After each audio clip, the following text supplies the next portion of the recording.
Chapter 5. Raider awoke early as usual and got on the road at sunrise. The hours of quiet on the road and the sagebrush scenery helped soothe his nerves from the night before. He wondered if he would ever again meet those friendly cowboys. There were fewer and fewer real towns, just miles and miles of more miles and miles, an occasional lonely railroad station dotting the way. Grading was pretty haphazard, but the country was high and dry, making driving passable as long as he didn't high center on the many deep ruts. The nights were breathtaking, coyotes howling and chittering, silver moonlight bright enough to cast deep shadows topped by a dusty belt of stars. Somewhere near Medicine Bow, Wyoming, Raider hit a huge swarm of locusts, 3 to 5 inches long, red and evil-looking. They snapped and popped as Raider drove over them by the millions. He had to stick his head out the window, constantly wiping his goggles, their squashed bodies like thick jam obscuring the windshield. The smell was awful, and they made the road slicker than snot. Locusts filled the automobile, and it took Raider a good 3 hours to get them out of everything once he passed the swarm. It was clear to see where they'd been. There was no grass left at all. Much of the ground looked almost scorched, as if by fire, the desolation magnified by skeletons of sage and other brush. Cattle looked confused, bawling for food, their range gone in a matter of hours. He arrived mid-afternoon in Medicine Bow, after enduring a detour on sheep trails he mistook for the main road. Raider pulled into the garage to get the Ford washed. "Good thing you did, friend," drawled the garage attendant. "You let that bug goo stay on, it'll peel the paint right off most anything. Got to get them all cleaned out of the radiator, too." Raider strolled over to the white block, 3-story Virginian hotel for lunch. The tin ceiling was almost obscured by a haze of cigar and cigarette smoke. Raider ordered a beer at the rustic log bar, dotted with several bullet holes that Raider hoped weren't too recent. Deer and elk heads stared with glassy eyes at the framed sports photographs. Trains rumbled by every few minutes, keeping the pictures permanently askew. Boiled beef and potatoes, apple pie, and hot coffee set Raider right with the world. His occasional meals in hotels were always a needed break from beans, fry bread, and canned goods. High mountains on the horizon met the sky in a blur of brilliant blue. It was hard to tell where one ended and the other began. Raider picked up the now gleaming Ford, putting a few more miles under his belt before camping for the night. The miles clicked along until just before Utah. A cold wind suddenly picked up with a sharp winter bite in it. Thunder rumbled deep and far away. Lightning flashed on the horizon. Raider was well below timberline, but still high enough at over 6,000 feet to be in danger. The wind increased, shifting from warm to cold, and Raider knew a storm was headed his way. The late afternoon sky turned into a menacing black wall. There wasn't any real shelter to be had, so he pulled over and tarped the Ford, making a makeshift tent to ride out the squall. He sure as hell hoped it would pass by quickly. The wind hit, shaking Raider and the Ford back and forth furiously. Then the hail started. At first, Raider thought it was just the heavy rain, but then mud was shooting up with every pellet, drumming on the Ford's canvas. The hail got larger, and Raider wrapped up in his bedroll as golf ball-size hail rained down on him, tearing holes in the auto's top. Hail bounced off the Ford and Raider for 15 minutes, followed by a clearing as quick as the storm had begun. Raider dried out his gear and inspected the damage as a rainbow formed a perfect arc across the sky. It was just one damn thing after another, he thought. Only 300 miles to Nevada, he had to press on. No more delays, no more repairs, no stopping until he reached the end of his rainbow. Folding the top of the Ford down, Raider drove straight through 20 hours to the Nevada border with no difficulties other than gas. It nearly doubled in western Utah, from 28 cents per gallon to 50 cents per gallon, straining his already low reserves. Shit! Just shit was all Raider could spit out at the attendant, but he had no choice with the needle on empty.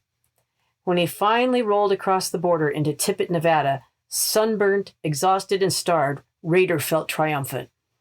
Abandoned remnants of the stone corral from the old Pony Express days contrasted with the modern, busy general store, where Raider bought fresh bread and butter, bologna, and a pickle, carefully counting out the change.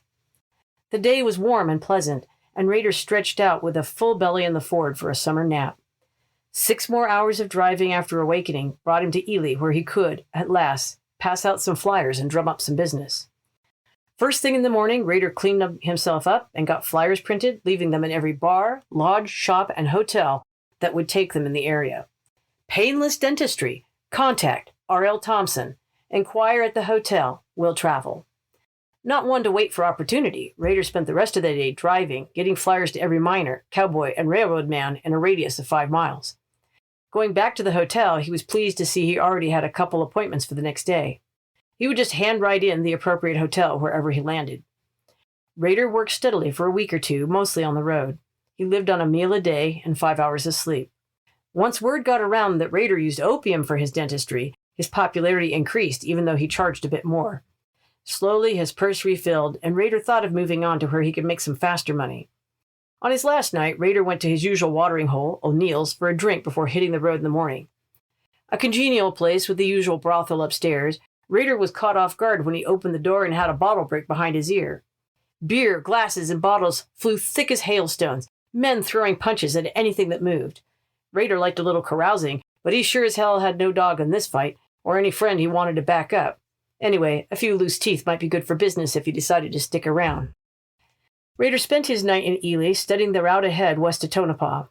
Ahead were 200-some miles of desert trails, old stage lines, washes, and no friendly L to mark the way. It also meant a day and a half or so solo in the desert wilderness.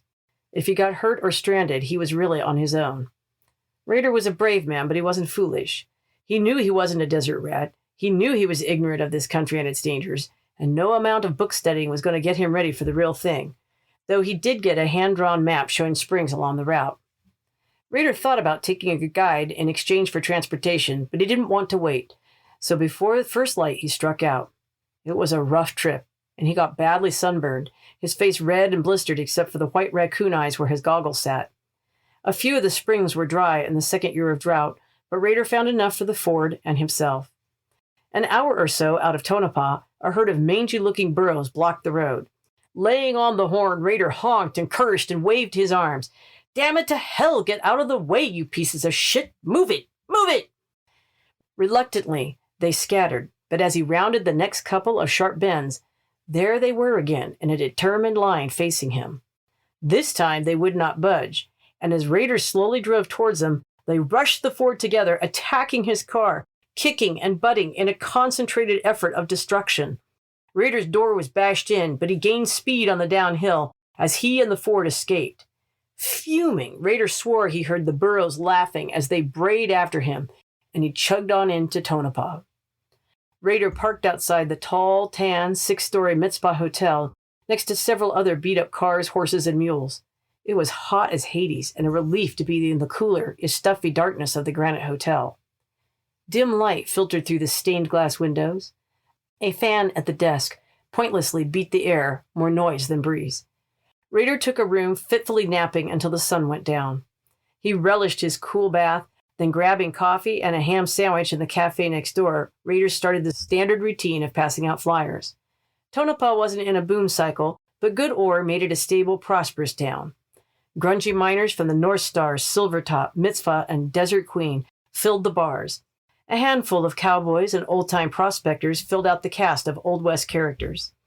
A sturdy, dusty-looking prospector invited Rader next to his place at the bar. "Have a beer on me, friend. What's your name?" He didn't look like the kind of guy who could afford to buy a drink, but Rader was always happy to spend someone else's nickel. Dusty toasted Rader. "Name's Siberian Red." Lowering his voice, he went on. "Have you heard about the new strike outside of Goldfield?" Rader's heart skipped a beat. He knew about Goldfield. 10 years earlier, it was the center of a massive gold boom, the kind that make millionaires overnight. This was the kind of opportunity he'd read about and dreamed about. He said nothing and let Red talk. "I have some ore samples over at the assayers. You can check them out. If you could grub stake me, invest a little cash, I can do enough work to file a claim and give you back a little interest." Rader looked him over and figured Red had him pegged rightly as a dude. But Rader was also a good judge of character. Red seemed basically honest, a man who wanted to work, and Rader needed to learn something about the game. "I'll tell you what, Red, I've got a little grub stake you can have, but you have to take me with you and teach me a little." Red just about choked on his beer. "No offenses, mister, but you don't look like the prospecting type." Rader stared him down, his face tight and grim. I have come a damn long ways, left everything behind, and I am going to make it. You can help or not. Your choice. My money." Red took a second look, measuring Raider as a man, not just some easy Eastern mark. "Well, you might do. Shake." Red nearly crushed his hand as a test, but Raider just smiled, gritting his teeth. He was a man who could take some pain. "What you got for transportation, partner?" asked Red. "Model T," responded Raider. Red grimaced. "No one ever found a strike chasing after an automobile, and it can't show you where the water is, neither. But I reckon it might be faster to drive to Goldfield. I'll leave my Bonnie and Mabel here in town, take your Ford, and we'll pick up fresh burros in Goldfield. But don't talk it up." "Red," Raider said, "sometimes it's handy to be a dentist. It'll be a perfect excuse to go anywhere we need to go. We'll check out those assays in the morning, and if I like them, we'll go." They were well down the road by 10 o'clock. Red nervously subdued compared to the night before, and that suited Raider fine. He didn't like talking when he was driving. The quiet was fine. Red seemed a little nervous in the Ford, gripping the door as if waiting to abandon a sinking ship. Raider guessed this man had never gone faster than a burro would take him. Rolling into Goldfield, Red was a man on a mission buying supplies, while Raider passed out flyers at the Goldfield Hotel and Bar. Goldfield was an aging lady just slightly past her prime, but in the beautiful brick buildings and still busy streets, Raider could breathe his dream. There was a tension in the air, money still to be had, and discoveries still to be made. Red caught up with Raider outside the Goldfield Hotel. "We're not staying here, partner." "Why not?" said Raider. "I just passed out flyers in there." "You won't have time to do your trade if you're fixing to learn mine," said Red. "Besides, a night watchman shot himself there last month. Heard from a friend, his ghost is still wandering around. Suicides are bad luck." Raider tried not to laugh and offend Red, so he said nothing. "Come on," said Red. "We'll go over to Esmeralda. I like their cooking." Wandering over, they went inside. The smell was incredible. It was already over 90 degrees, and the stench of unidentified rancid fat, smoke, mingled with old farts was really, really bad. Red, however, seemed very happy and completely in his element. Raider looked for some way out, but Red was already pulling up a chair and placing their order with a stout and sturdy woman in her late 60s, sporting a tan face, white hair, and a revolver. "Nellie," Red beamed. "Meet my new partner, Raider." It still seemed strange to Raider how frequently Westerners chose not to use a man's last name. Raider stood. Nellie's stern face melted at Raider's apparently uncommon courtesy. "Well, Red," she said in the sweetest Irish brogue, "nice to see you finally bring some quality in here." And she left to fetch their order, and Raider wondered what on God's green earth he was going to bring. He steeled himself for the worst. "You'll eat it, by God, or you'll eat lead." Raider jerked as he heard Nellie yell at a customer. Looking over his shoulder, he was stunned to see Nellie holding a gun on a fellow patron who had apparently insulted the food. Red explained, as if it were the most normal thing in the world. "Nellie does all her own cooking, and she's right proud of it. Hates to see good food go to waste. She had beaneries from Yukon to Nevada. She's an angel, all right, a frontier angel of mercy." Then he whispered, "Her cooking's gone a little downhill. Don't think she sees so good anymore. But she's a best friend to miners. She's put up hundreds of grub stakes to starving boys, nursed in hospitals for free, and collected money for the widows and orphans of miners. Just drink the whiskey with the food. It'll kill anything that might ail you." Raider took Red's advice and anxious to get out of town. Red had one more duty before heading to the hills. He handed Raider a brass token. "Here, friend, it'll be a long time till we get back here." Raider read the token. "Hap's Bathhouse. Good for one screw. Bath. Beans." Raider started to give it back, but Red said, "Suit yourself, but you hold it for now. Might come in handy later," and headed off. Raider garaged the Ford, changed into boots, and sat down in a rocker on Hap's porch to wait. It was stinking hot. An Indian wrapped in a dirty blanket dozed on the porch, and Raider wondered how the Indian could stand a wool blanket in this heat as sweat poured off him. Raider wondered if the Indian had fleas. The smell of dry wood, urine, and rats turned his already offended stomach.